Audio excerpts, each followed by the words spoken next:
Hər vaxtınız xeyir olsun. Bugün sizinlə qutab resepti bölüşmək istəyirəm.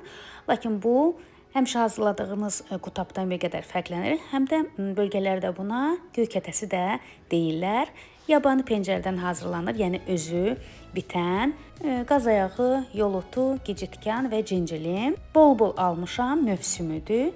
Bunların bir hissəsini qutab hazırlayacağam, bir hissəsini isə pörtüb buzluğa atacağım ki, el altında, yəni lazım olanda istifadə edim. Pencərləri qəşəng-qəşəng bol suda yuyuram, suyunu qoyuram, süzülür və qazanda ayrıca su qoyuram qaynamağa. Gördüyünüz kimi yudum, qoydum suyu süzülməyə.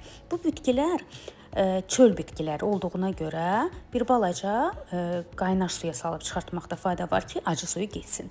Bir hissəsini xırda-xırda doğradım və qarışdırdım yaxşı-yaxşı. Sonra qaynar suya əlavə elədim. Qaynama həddinə gələndə süzdüm. Acı suyu getdi və yağ-soğan hazırlayıram.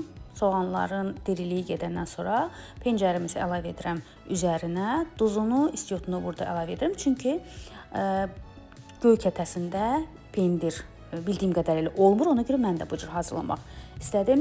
Xəmir də adi xəmir yoğururuq. Un, su, duru yağ, bir qədər duru yağ da əlavə olunur və ilıq su.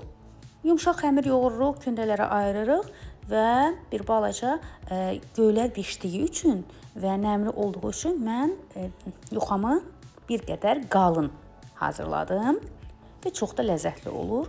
Çiy olanda göyərtilər, adi göyərtilərdən hazırlayanda isə incə açıram və ora pendir də əlavə edirəm. Burada isə pencərin öz dadını almaq üçün pendir əlavə etmədim. Əgər pendir əlavə etmək istəsəniz, göyərtinin özünə duz əlavə etməyə gərək olmur. Bir də bu məqamda istəyə görə sumaq da əlavə edə bilərsiniz içərisinə. O da çox gözəl dad verir. Və isitdiyim elektrikli sacımda qutabları hazırlayıram. Yağsız bir şəkildə isti qızğın tavada üzərinə kərə yağı ilə yaxşıca yağlayıram və yeməyə, nuş etməyə hazırdır. Mütləq siz də hazırlayın, çox ləzzətli olur. Mən bu versiyanı ilk dəfə hazırladım və çox bəyəndim. Adətən bildiyimiz göyərtilər keşniş, şüyüd, kəvər, soğan, sarımsaq, təzə sarımsaq onlarla hazırlayanda çiy halda hazırlayıram və eyni zamanda pendir də əlavə edirəm. Amma bu versiyanı ilk dəfə hazırladım. Doğrudan da çox bəyəndim, çox ləzzətli olur və siz də hazırlayın. Bunları da buzluğa atacağım. Bütöv şəkildə suda pörtlətdim, çıxartdım. Rəylərinizi gözləyəcəm. Siz də necə hazırlayırlar? Videonu bəyənərək yaddaş atmağı unutmayın. Yeni videolarda görüşərik.